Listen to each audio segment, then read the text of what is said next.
So hi hi. Sarangapani జాతకం, మీ జాతకం ఎలా ఉంది? నా జాతకం బాగుంది. సినిమా చూసిన తర్వాత జాతకం బాగుంది అనిపించింది. బట్ చాలా రోజుల తర్వాత ఒక అంటే అడల్ట్ డబుల్ మీనింగ్స్ ఇలాంటి లేని ఒక కామెడీ చూసాం. మనం బేసిక్గా ఎందుకంటే మోహనకృష్ణ గారి సినిమాలు అంటే మనందరికీ తెలుసు. అష్టాచమ్మ అండ్ అమితుమి ఆ టైప్లో అంటే ఏం లేదు, జాతకాల్ని నమ్మే ఒక వ్యక్తి లైఫ్లో ఎలాంటి సిచ్యువేషన్స్ జరుగుతాయి అనేది ఒక కామెడీ వేలో తీసుకెళ్లారు. అది నిజంగా చాలా బాగుంది.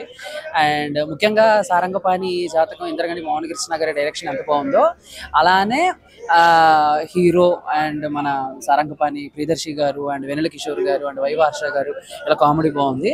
అండ్ రూప అని చెప్పేసి హీరోయిన్ అనమాట, అచ్చ తెలుగు ఆవిడ.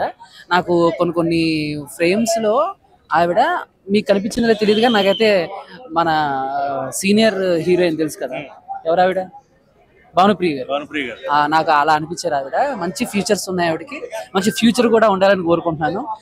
ఖచ్చితంగా ఫ్యామిలీతో కలిసి హ్యాపీగా నవ్వుకుని ఎంజాయ్ చేయాలి అనుకుంటే సో ఖచ్చితంగా సారంగపాణి జాతకం చూడాలి. చూసిన తర్వాత ఒకటే, దేన్ని పిచ్చిగా నమ్మకూడదు, దేన్ని అతిగా నమ్మకూడదు అనేది మాత్రం అర్థమైంది.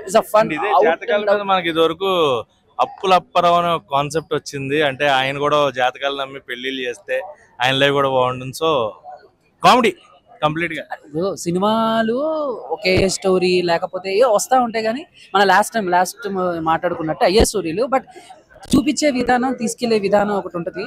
బట్ చాలా రోజుల తర్వాత థియేటర్ మొత్తం గొల్లుమని నవ్వుకుంటుంది అండ్ ఎంజాయ్ చేస్తుంది. అంటే మ్యూజిక్ బాగుంది, సాంగ్స్ బాగుంది. సినిమాలో ఇది అంటే స్టార్టింగ్ లో స్టోరీలోకి వెళ్తాకి కొంచెం టైం పట్టింది. ఏదైనా ఒక 10 నిమిషాలు పట్టొచ్చు, ఒక 5 నిమిషాలు పట్టొచ్చు.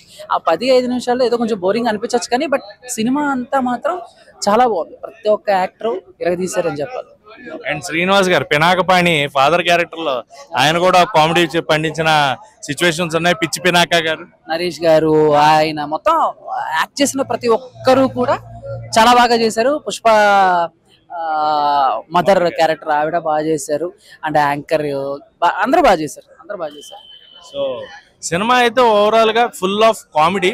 ఫ్యామిలీస్ అందరూ ఆఫ్టర్ లాంగ్ టైం నవ్వుకోవచ్చు అనమాట. హెల్తీ కామెడీ, ఆర్గానిక్ కామెడీ, ఎక్కడ కూడా డబుల్ మీనింగ్లు క్రింజ్ కామెడీగా కాకుండా నవ్వుకునే కామెడీ తోటి మన ముందుకు వచ్చారు సారంగపాణి జాతకం అంటూ. సో జాతకాలను నమ్మకండి, జీవితాలను నమ్ముకోండి, మీ కష్టాన్ని నమ్ముకోండి అనే ఒక కాన్సెప్ట్ కూడా చివరిలో చూపించారు. సో సినిమా అయితే ఓవరాల్ గా సూపర్ అనమాట. సో ఫ్యామిలీస్ అందరూ థియేటర్స్కి వచ్చేయండి, నవ్వుకోండి. అంతే.